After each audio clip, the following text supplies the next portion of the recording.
Hello बच्चों, तो आज हम लोग JSC board model paper set 1 section B का प्रश्न 34, 35, 36 एंड 37 देखेंगे जो इम्पोर्टेंट है।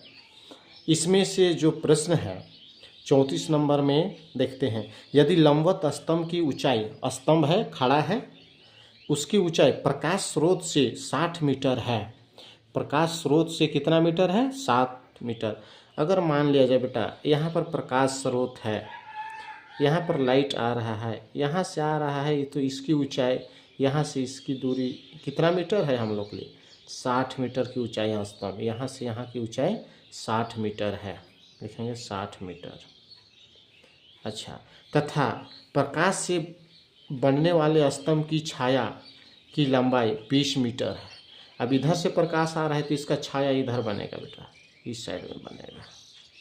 कितना है? 20√3, लिखेंगे 20√3 हो। तो स्तंभ से प्रकाश के स्रोत का उन्नयन कोण, अब यहाँ से प्रकाश स्रोत आ रहा है तो यहाँ से यहाँ तक कोई आदमी यहाँ से उसको देख रहा है, इसका उन्नयन कोण यहाँ पर कितना डिग्री है पता नहीं, वो निकालना है। तो इसको उन्नयन कोण को हम थीटा मान लेते हैं। तो इसको ए लेते हैं, इसको बी लेते हैं और इसको सी लेते हैं। ये तो 60 मीटर दिया गया है, इधर 60 मीटर।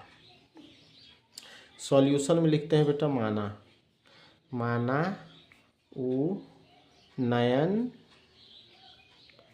कोण। उन्नयन कोण को हम थीटा ले लेते हैं, थीटा है। तब देखो ये थीटा है तो अवश्य ये आधार बनेगा बेटा और ये लंब बनेगा। लंब और आधार दोनों दिया है तो tan से बनता है। tan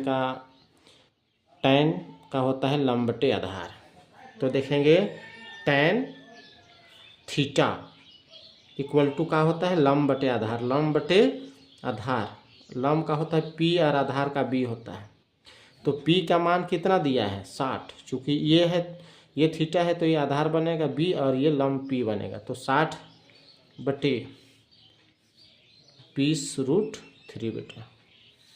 आगे tan थीटा लिखेंगे, tan थीटा 20 या 60, 3√3। अब हर में रूट के अंदर 3 है तो इसका परिमेयीकरण करेंगे, अर्थात √3 को अंश में भी गुना करेंगे और हर में भी। 3√3 tan theta equal to 3√3, √3 3, 3 cut गया। tan थीटा इक्वल टू कितना है? √3। तो tan थीटा कितना डिग्री बराबर? tan कितना डिग्री? 60 डिग्री बराबर √3 होता है। तो 2 कट गया, थीटा का मान बेटा 60 डिग्री आया बेटा। यही आंसर होगा। अगला जो प्रश्न है बेटा बहुत ही इम्पोर्टेंट। यदि किसी घन के विकर्ण की लंबाई, एक घन है उसका विकर्ण, मान लीजिए ये घन है, ये घन का जो ये विकर्ण है ABCD, ये घन का विकर्ण है, इसकी लंबाई कितनी दी गई है? 8√3 सेंटीमीटर। तो इसके संपूर्ण पृष्ठ का क्षेत्र, पूरे पृष्ठ का क्षेत्रफल निकालना है। तो सबसे पहले हम लोग देखेंगे बेटा घन का विकर्ण। घन का विकर्ण कितना दिया गया है? 8√3 सेंटीमीटर। और सूत्र जो होता है, सूत्र घन का विकर्ण बराबर होता है √3a। तो घन का विकर्ण कितना दिया है? 8√3। और घन का विकर्ण जो होता है √3a इक्वल टू, इसको भी लिखेंगे। a को इधर लेते हैं पक्षांतर, तो 8√3 ऊपर और ये √3 नीचे, ये दोनों कट गया बेटा। तो बच्चा a भुजा मेरा 8 सेंटीमीटर आया।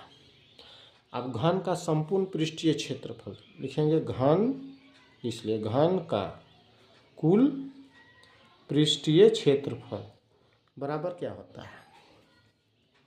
6a पर स्क्वायर। तो 6 लिखेंगे और a का मान यहाँ 8 है, तो 8 गुने 8, 8 8 64 गुना 6 करेंगे तो 6 चौके 24 और 6 6 36, 37 38 हो गया 384 सेंटीमीटर स्क्वायर बेटा। आंसर यही है। अगला प्रश्न है सिद्ध करें कि 3√3 एक अपरिमेय संख्या है। एकदम मस्त प्रश्न है।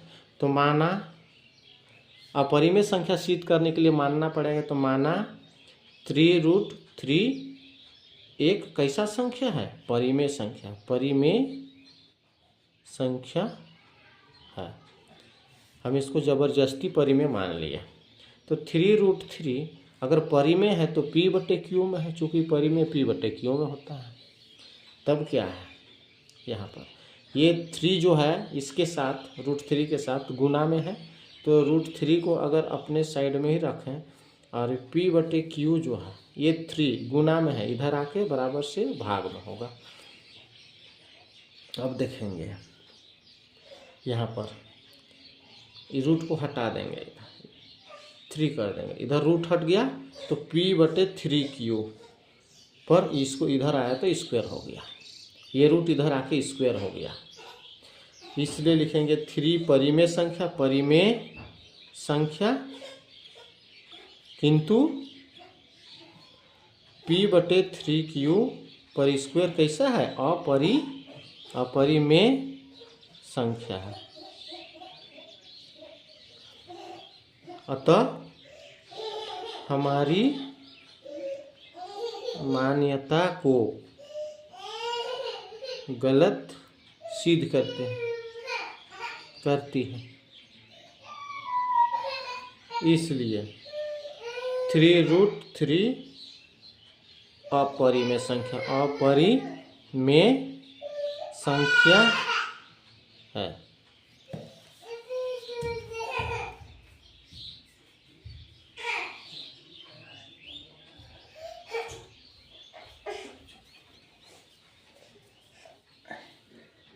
आगे देखेंगे बेटा, आगे देखेंगे हम लोग, प्रूफ लिख देंगे। आगे देखेंगे 2 कोसेक, अगला प्रश्न है 2 cosec square 30 degree plus x cos 60 degree equal to 10 है। तो हमको x का मान निकालना है। सॉल्यूशन करते हैं। 2 cosec square 30 degree plus x cos 60 degree.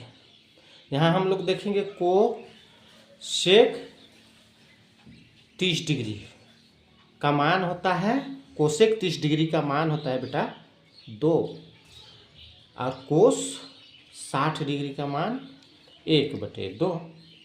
तो यहाँ पर 2 इंटू इसका मान 30 डिग्री का मान 2 है, तो 2 करेंगे, और स्क्वायर है तो स्क्वायर दे देंगे, प्लस x तो x ही रहेगा, इक्वल टू 10 है।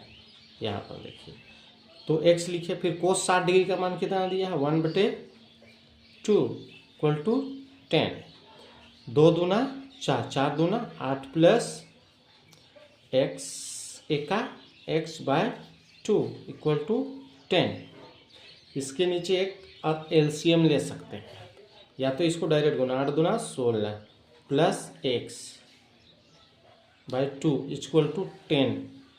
इसके नीचे क्रॉस गुना, 16 प्लस x एका 16 प्लस x इक्वल टू 10 दूना 20। आगे बेटा थोड़ा सा, x इक्वल टू प्लस 20 अपने साइड में, ये प्लस 16 इधर आके -16 घटा देंगे, x बराबर कितना हो जाएगा? 4। यही आंसर होगा।